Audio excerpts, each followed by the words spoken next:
Hey everybody, Bigtree here. MAHA moms, the warrior moms. I talk about you all the time. I was just on a call yesterday with the New York Times, and I said, we are not here. Robert Kennedy Jr. is not HHS secretary if it weren't for the warrior moms. And I said, in all honesty, I want to put up a statue of Senator Richard Pan because he awoke the sleeping giant, the warrior moms that figured out the legislative system around the country. You guys have been marching on capitals, especially here in California. You've never given up, but you have ignited a firestorm across this country. It put energy behind the work that I was doing at ICANN, of course, Vax, all of that. Now we have the, entire health food industry coming, and joining us. We are now a voting bloc. We are now changing it. But think about this. I just want you to think about what we just achieved. When I watched Robert Kennedy Jr., I was standing in the Oval Office and I watched him put his hand on that Bible.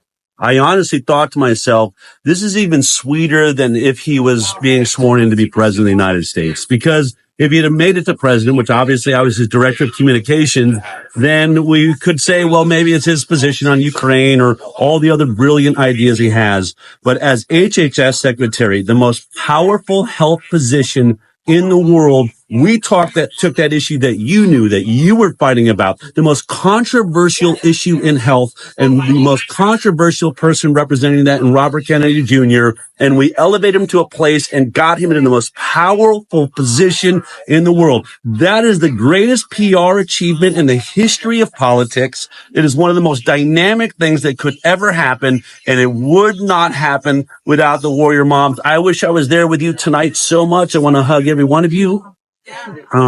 You are the change.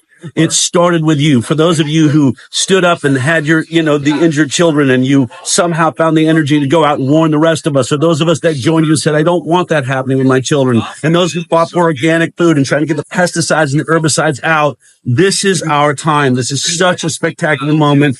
Please keep faith. Robert Kennedy Jr. is going to have to navigate, a political system, but I will be working MAHA outside of the government. I didn't want to be in government because I want to keep working with you. We still are the power force. The people are the power. That is just a government. All Robert Kennedy Jr. really represents as he stands in there is us. The people are now speaking. We are a voting bloc. Now let's change the world. We've done it. Now let's take it to the next step. I love you all. Have a wonderful celebration. You should be so excited about the moment that you created.